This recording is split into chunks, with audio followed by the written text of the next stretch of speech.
Assalamualaikum warahmatullahi wabarakatuh. Jadi kawan-kawan semua, hari ini saya bahagia lagi ya. Disodorkan oleh paslon 02, 6 ahli, rontok semua. Terutama ahli 1, ahli 2, ahli 3, ahli 4. Dan ahli 5 juga sebenarnya. Karena semua ahli ini mendalilkan bahwa MK itu hanya hitung-hitungan. Kan begitu ya? Ahli Asrun begitu bilangnya. Kemudian ahli Khair Ramadan juga bilang begitu. Ahli siapa lagi? Margarito Kamis, walaupun hari Kamis tetap bilang begitu. Kemudian ahli Amiduddin Ilmar ngomong begitu. Dan Edi Hiarit to some extent ngomong begitu juga dalam perspektif pidana. Yang terakhir memang tidak bicara begitu karena dia pemerintahan, ahli administrasi. Apa yang bisa teman-teman lihat? Itu udah tertolak. Tertolak oleh pernyataan Hakim MK sendiri di persidangan. Ya. Prof. Saldi mengatakan, coba lihat itu. Itu kualitatif atau kuantitatif? Kualitatif. Selesai sudah. Yang kedua adalah, ternyata selama ini dalam sengketa Pilpres, MK itu tidak pernah mengabaikan yang kualitatif. Tidak pernah. Baik pada putusan pertama 2004 maupun putusan terakhir 2019.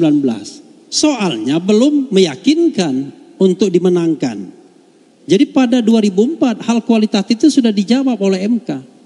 Jadi MK tidak terhalang untuk menyidangkan hal-hal yang sifatnya kualitatif kalau itu berkaitan dengan prinsip-prinsip pemilu yang luber dan jurdil. Pada 2019 MK menjawab komplain tentang Ma'ruf Amin yang sifatnya kualitatif. Makanya saya katakan dari 6 ahli ini sia-sia.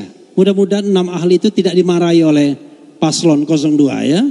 Karena ternyata tidak meyakinkan. Dan tidak meyakinkannya tadi terlihat kan dari lawyer-lawyernya nggak ada mention ahli. Ya kan? Yang di mention cuma wah kami membuat dalil-dalil dan lain sebagainya. Jadi mentionnya hari pertama saja, tapi tidak yang current terakhir ini. Nah itu menunjukkan mereka sendiri nggak happy dengan keterangan ahli yang ada. Ya, nah mudah-mudahan ini pertanda baik. Apalagi tadi MK mengatakan ada putusan MK yang self-executing, tapi yang ada yang tidak non self-executing. Jadi tidak semua putusan MK itu harus berlaku dengan sendirinya. Karena kalau dalam putusan yang terkait dengan penetapan itu bukan putusan Gibran sesungguhnya, ini kan putusan yang sifatnya umum. Dan MK sudah. Dari seluruh saksi yang dihadirkan oleh 02 pada hari ini, cari seorang ahli. Ahli yang dihadirkan 02 atau pihak terkait pada hari ini, tidak ada satupun ahli yang mengcounter ahli kami yang berkaitan dengan bantuan sosial. Karena ahli yang ditampilkannya sama sekali tidak ada. Nggak ada. Ahli kami 3 orang itu mengkonfirmasi bahwa bantuan sosial itu mempunyai dampak besar terhadap elektoral. Ada 3 untuk menjelaskan sekaligus refreshing. 1, bila dilacak bantuan sosial Januari 2023 dan Januari 2024 ada perbedaan 400%.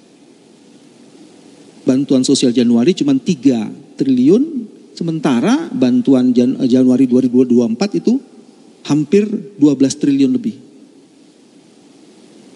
Yang kedua, ada beras yang dibeli dengan alasan bantuan ad hoc karena El Nino, kebutuhannya cuma 600.000 ton.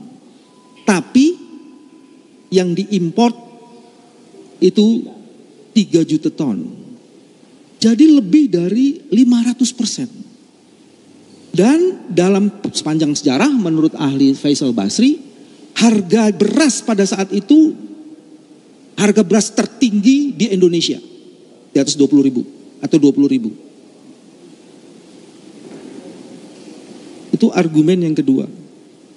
Argumen yang ketiga yang juga tidak bisa di-counter sampai hari ini, kunjungan Pak Jokowi ke beberapa tempat terkonfirmasi berkaitan dengan bansos dan konsolidasi.